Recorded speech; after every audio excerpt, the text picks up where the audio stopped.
Ola a todos. A última vez que viñamos aquí, viñamos seguindo o son da Filarmónica. Pero hoxe volvemos a Taramundi seguindo as melodías dun bello gaiteiro. Chámase Manuel Enríquez, aínda que é coñecido como Nela. Nela naceu aquí en Taramundi, aquí viveu, aquí traballou e aquí leva tocando un montón de anos. Toca melodías que aprendeu de neno nesta zona na que Asturias e Galicia se confunden, que son case o mesmo, porque as tradicións, as construccións, os oficios e mesmo a lingua é común. Por suposto, na música pasa outro tanto.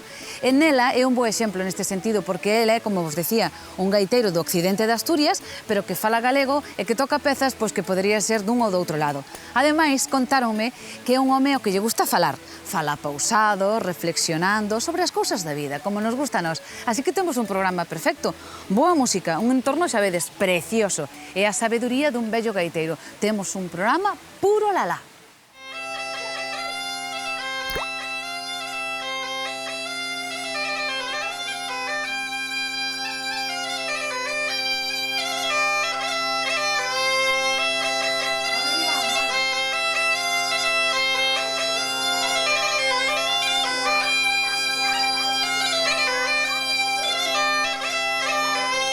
Para alguén como Nela, tocar só non deixa de ser un feito anecdótico típico dos días de ensaio na casa.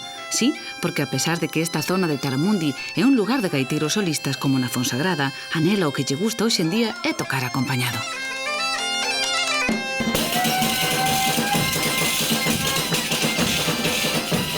Esta é unha das reunións que Nela fai cos amigos, un grupo de gaiteiros que veñen desde a Fonsagrada ata Oscos, galegos e asturianos, todos músicos, todos amigos. Nela é o que os vai chamando un por un e xa veredes que farras montan.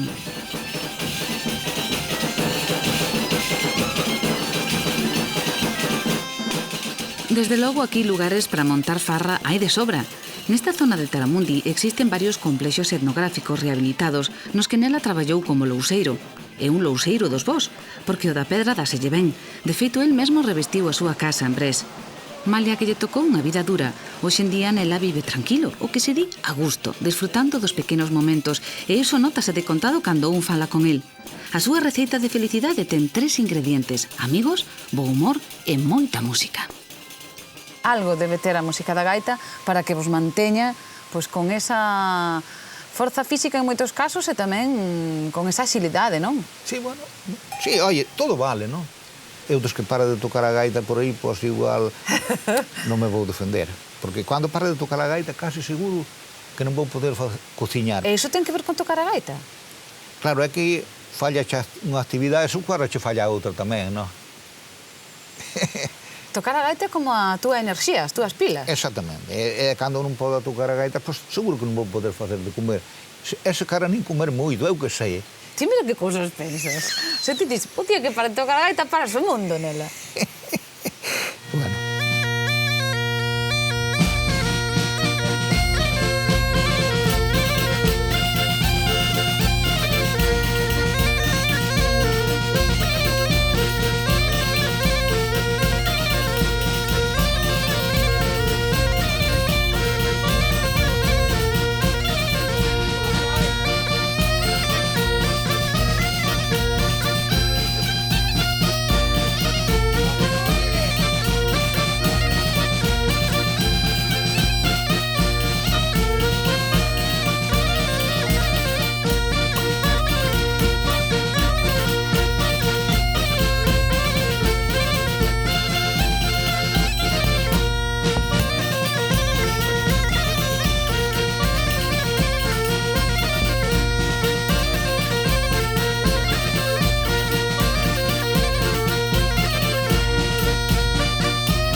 Estamos nun embalse do río Cabreira, no chamado Mazonovo, pegadiños a Taramundi. Sentímonos como nun pequeno paraíso parado no tempo. Este é o Museo do Muiño, restaurado e ampliado. A Nela encántalle, por exemplo, observar o muiño chino no que se moía arroz. Pero máis daqui é a roda vertical, que ven da época medieval. Ca roda vertical conseguíase máis potencia e máis capacidade de muiñada, o que demostra que a xente dantes sabía moito.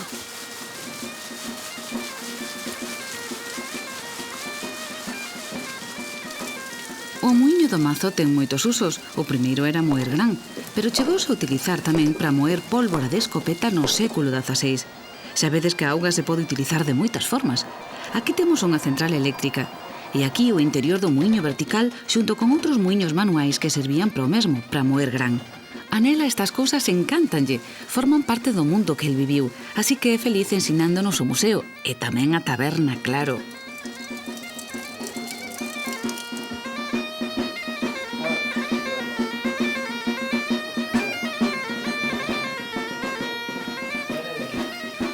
A sidra non está nada mala, pero eu sobre o viño sendo algo bom, non hai nada, non?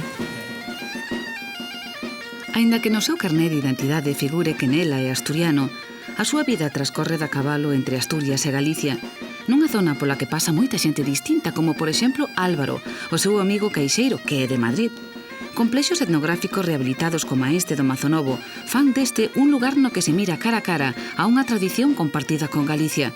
Aquí as fronteiras dilúense na forma de vida, nas relacións personais e, como non, na música.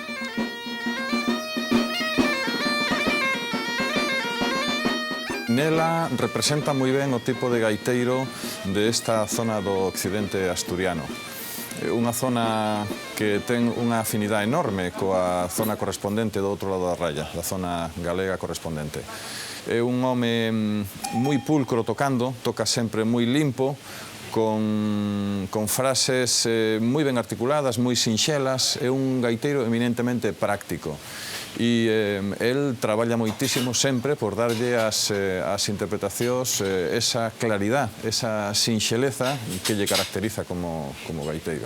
Esta é unha zona de gaiteiros solistas, ademais. Os gaiteiros normalmente tocaban solos, non a dúo con outros gaiteiros. Cando eu era neno, sí, totalmente solistas. Eu, por exemplo, escoitando así, digo, este é fulano, o outro é mengano. O sea, pola forma de tocar, sabes quen? Pola forma de tocar, exactamente. E iso do orgullo gaiteiro, da chulería do gaiteiro, existe ou non? Bueno, eso non merece a pena. Se o fais ben, por exemplo, xa che dirán algo, e se o fais mal, igual calan a boca por educación, eu que sei, bueno. Por exemplo, nosos que estamos por aí, cada un vai tocando como pode, a súa maneira, e, bueno, pois nada, todo está ben, ás veces sale un pouco mellor, outras veces un pouco máis mal, e xa, eso. Ahora que sí, o que sí é, a gaita, pois hai que afinala ben, o mellor que se poda, que tea ben afinada. Se está mal afinada, pois nin fai gracia escoitar a gaita, nin tampouco que a toca lle fai moita ilusión, non?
Creo que non descubro nada dicindo que é unha unha boa persoa, alguén que non ten enemigos, sempre moi prudente, moi apreciador, gustalle moito, pois eso, cumplir cos amigos, ele é moi cumplidor en todos os sentidos, sempre está disposto, sempre o chaman para calquera sitio, porque gusta estar con el, porque gusta falar con el, entón é unha persona realmente excelente.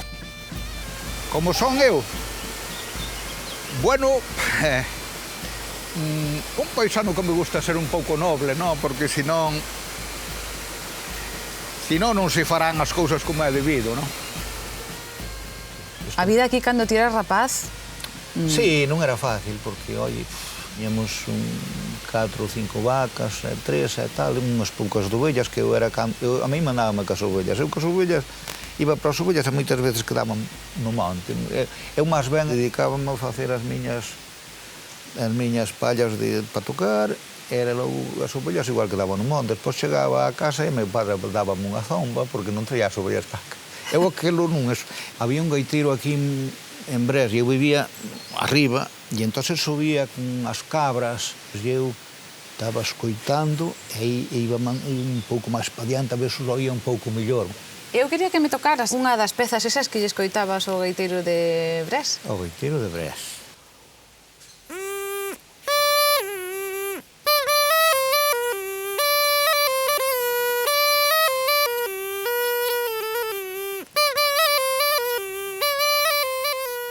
A vida na Silvallana e en Bres non foi fácil para nela. Aos 17 anos tivo que plantar unha das cousas que máis lle gustaba no mundo, a gaita. A música nesta zona en tempos de posguerra case chegaba a ser unha frivolidade, o alcance duns poucos, e nela non entraba nesa minoría. Eran tempos de suor amargo nun Taramundi que se enfrontaba cara a cara coa miseria. Por que te quedaches a traballar na terra? Ti querías marchar daqui? Bueno, a verdade é que moi contento a veces tampouco estaba, porque era toda unha miseria, non? É que o que había que traballar tiña que haber un carto máis, porque traballábase moito, non? Eu salía, por exemplo, a veces, pois a ganar un jornal por aí cortando madeira nos montes, que había que cortar a base de brosa ou hacha, lle chamamos, e con un serro, despois había que cargarla en camións, pezas que igual eran así de... eso que igual pesaban 1000 kilos, e cargábamos en 2 ou 3, e bueno, para reventarse, non? E bueno, non era nada fácil. Acórdome que fun a Mili con... botara 40 xornales na madeira, non? 40 xornales? 40 xornales, e cada xornal pois era a 20 pesos, que eran 100 pesetas daquela, non? E tuven con que comer o bocadillo durante un ano na Mili todos os días, non? O sea, que fixen por eles, non? E ainda tuven con que vir para casa. É dicir, que con 40 xornales mantivexeste todo o ano na Mili? Comín o bocadillo todos os días e un xorrín de viño, era un moi bon viño. Dábache xusto para eso? Sí, fixen ben por eles, a verdade foi tanto. Non é fácil, tampouco.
Os Teixoes é un lugar que coñece ben porque lousou moitos tellados de aquí. De feito, nela foi louseiro durante un montón de anos. Por iso, hoxe vai nos facer unha presentación da arte de lousar. Un martelín especial para isto, que as corta moi fácil, non? Esta vamos poñela, pois, Vamos poñela pois aquí na esquina, non? Por exemplo, así. Xa ten cara por aquí e por aquí. Bueno. O primeiro que hai que facer é ir tomando as medidas das lousas do tellado e sempre se comeza dos extremos cara ao centro do tellado. Crea a primeira fila de referencia e moi cuidadosamente vai elixindo e moldeando as lousas da segunda fila para ir colocándoas encima das xuntas das lousas da fila anterior. Así a auga non fluirá polas fendas. Unha vez medida a segunda fila, coloca o asento das lousas da primeira para que todas pousen ben. Aquí normalmente utiliza unha liña de referencia, pero bueno, para a proba non é necesario. Despois clava ben os madeiros e apuntala definitivamente as lousas ao tellado para que os fortes ventos desta zona non poidan con el. O proceso é así continuamente ata chegar ao centro.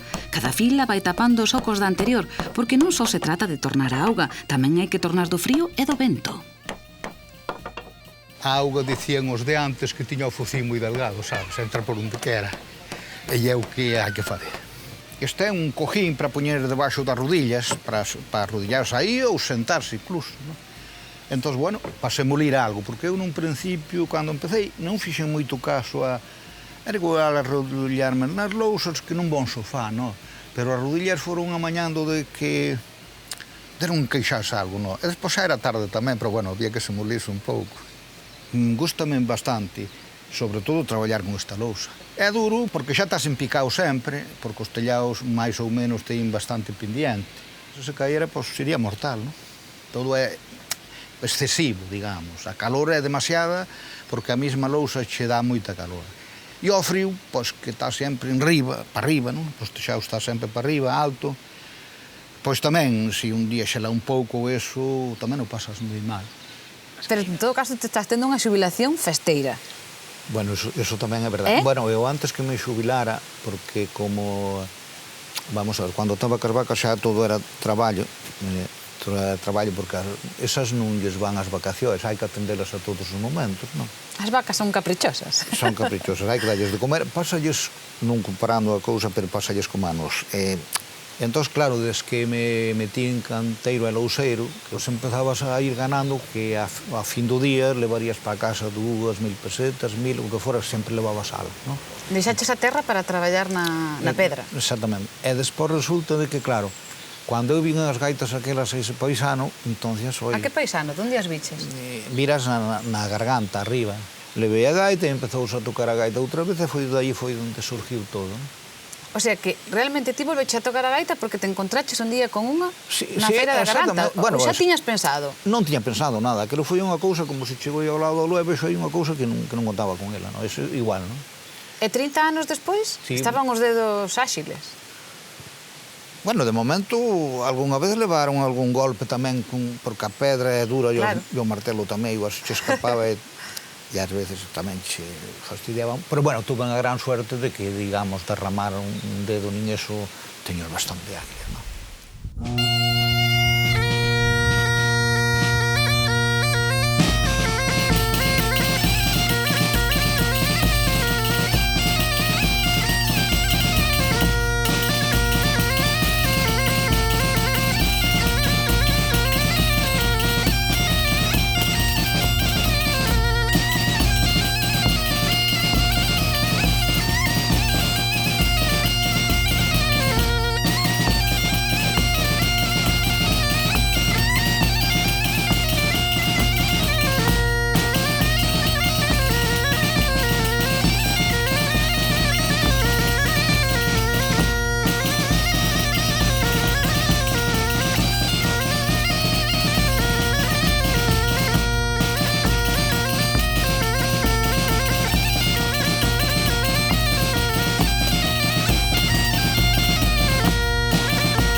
Teixoes é outra das aldeas recuperadas da zona a modo de conxunto etnográfico nesta parte de Asturias.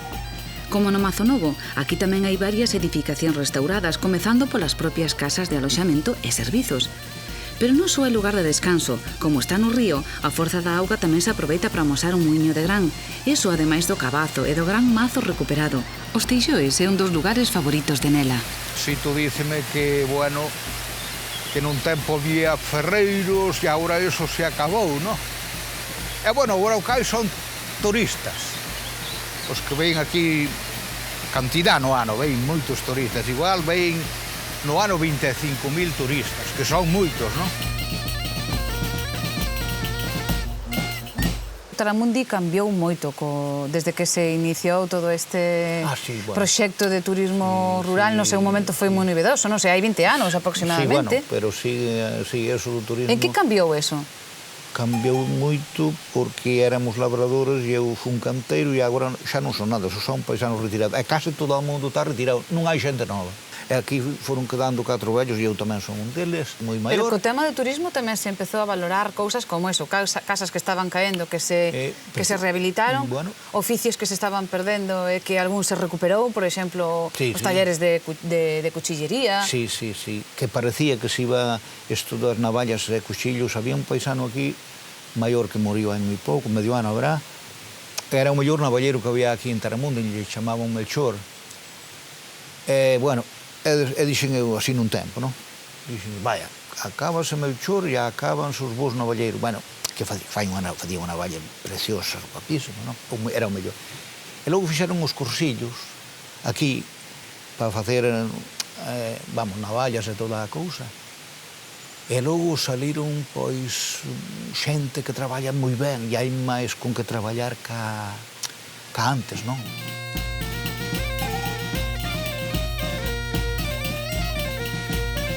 Isto é a Nogueira, onde vive Álvaro, un artesán navalleiro a quen veu visitar Nela. Fanlle falta uns coitelos, e que mellor que pedirllos a un amigo navalleiro e tamén gaiteiro.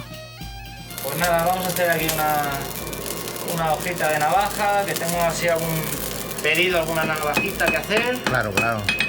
Y ahora toca forjar. De momento, exactamente, un poquito.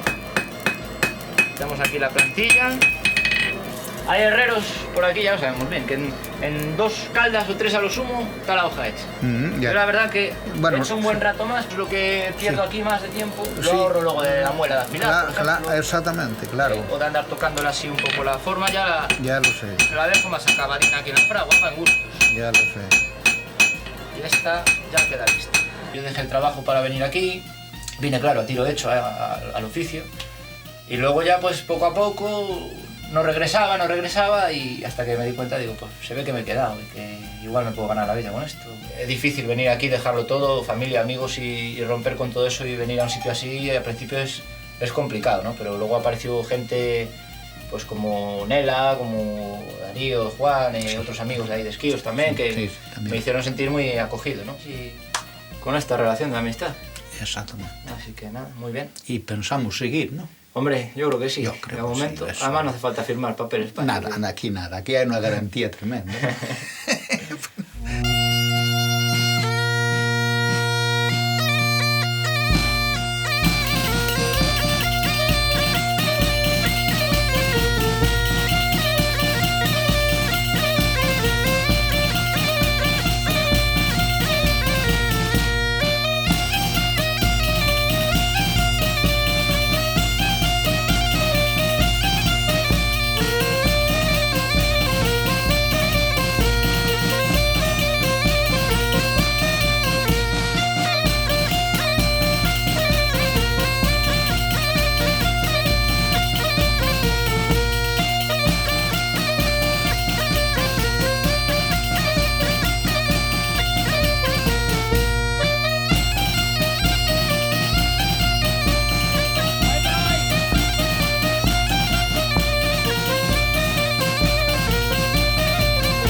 Sí, esta é a miña casa. Isto dá moito traballo, isto da pedra, sobre todo, mandas muchísimo tempo. É moi caro poñela e dá moito traballo, pero despois vai. Eso vai, é eterno, digamos, sí. Se pois ben, eu quixera vir daqui a 100 anos e ver como estaba. Que non vou poder vir, claro, eso é normal. Despois da necesidade que pasou, ter toda unha casa de pedra feita por el cas súas propias mans é un auténtico orgullo para nela. Os tempos de pasar un ano escatimando cartos para manterse cun bocadillo ao día quedaron atrás e as ganas de comprar unha gaita tamén. Agora ten máis dunha, come o que quere e vai onde lle pide o corpo. Disfrutas máis da vida agora con 72 anos que o mellor con 30. É verdad que sí. Sí. Bueno, antes había que levar unha vida máis, que sei, máis agobiada, máis isto. Despois, a peor desgracia era que igual quería salir da casa un día, ou xe apetecía, polo mundo adiante, se o peto non está un pouco calente, digamos que non hai un peso para lle botar, vas cohibido, parece que non eres nin ti siquiera, non? Porque non vas con arrogancia, sin embargo levas cartos no peto e parece que, bueno, que eres outro, non? Sí? Home, claro. Agora eu levanto-me pola mañá con aquel xornalín ganado e administrando ben, chégame, non? É importante ter moitos cartos para vivir ou non? Non fai falta tantos cartos, porque eu vivín case sin nada e entonces tamén vivín. Claro, daquilo tiña máis fortaleza que hoy. Cando és novo, estás máis vital, non? Más eso, non? Pero bueno, ainda así non me queixo. Hola, bienvenido. Delmiro. Muy buenas. Aquí temos a Monse. Vamos para dentro. Esta es tu casa. Alegrando. Don Manuel, ¿qué? Otilio, Desiderio. ¿Qué? Bueno. Noelia. ¿Qué tal? Aquí temos a Modestín, hombre. Estamos no Machuco, isto xa non é Asturias, senón a Pontenova, en Galicia. Nela e os amigos quedaron para unha desas xuntanzas que fan con máis frecuencia da que pensades. O espectro de idades é variado, non hai límite nin por arriba nin por abaixo. A procedencia, maioritariamente galega, en que tamén hai moitos asturianos de Taramundi ou de aldeas de arredor. Sí, porque aquí o concepto de fronteira é unha entelequia, algo que se dilúe no viño, na música e nunha amizade xa, curtida e libre. Eu teño un lema que dice el corazón que está en paz ve fiesta en todas as aldeas. Eu creo de verdad. Moitos quedan asombrados porque, claro, como non son da miña idade, é moi raro, pero a min dicen que eu teño moitos avós, porque, claro, como toda a xente maior é como se foran os meus avós todos.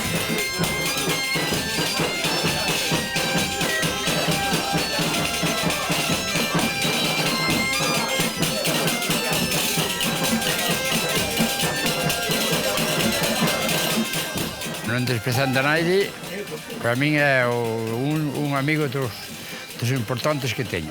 Ten moitos amigos, non eu solo, pero, bueno, respetámonos e somos moi amigos e seguimos sendo, sí. A Nela conocino fará ano e medio, que apareceu por aquí un día cunhos gaiteiros, e, bueno, eu como tocaba gaita empezamos a tocar, e, bueno, e a verdade é que agora, pois, é un amigo. É unha grande persoa e está para todo o que necesites. É un gran gaitero.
Pasades? Claro. Xuntadesvos para tocar, para comer?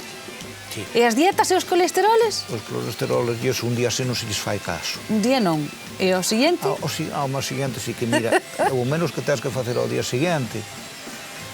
Pois se bebes 2 ou 3 botellas de viño, eu nun día así igual as bebo, ou quizá paso un pouco, ás veces igual paso un pouco, cando boto 12 ou 15 horas desa maneira.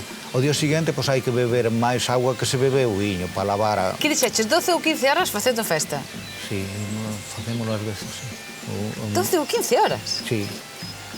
Ora uns, ora outros, tocando e bebendo, facendo por aí figuras desas. Sí, sí. Un día aí atrás fomos hasta Negueira, chegamos ali ás 12, e cando salimos eran as 3:30 da mañá. Que peniña me dades, eh?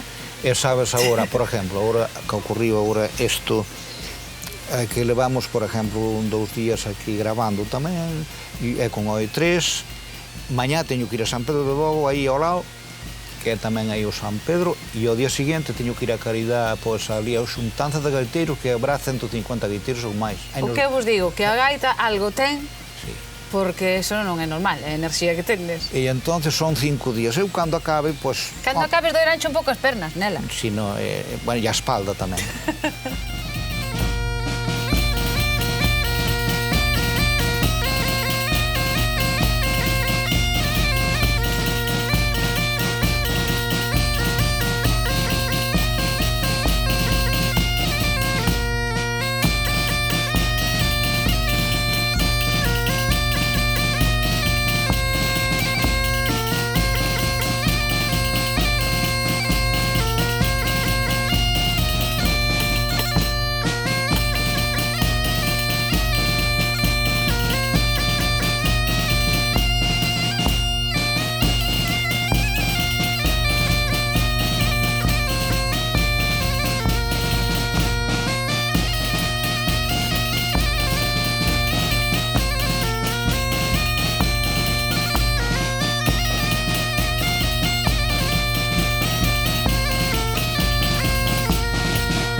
Eu quero ir un día ás festas esas que armades tío nosos colegas, eh? Podes vir cando queiras, Vale, quedamos, eh? Por a miña parte quedamos. Vale, dámonos o teléfono ahora. Sí. Venga. O teléfono si che dou... A ver se teño aquí na... Pero dámoslo en privado, que despois chamante todas as mozas, caramba. Pues entón, bueno, vale, non é que xo dicimos aquí, xa non é en privado, xa o sabe. Bueno, daqui a un pouco. Daqui a un pouco. Un pouco, xa. Ala, bico.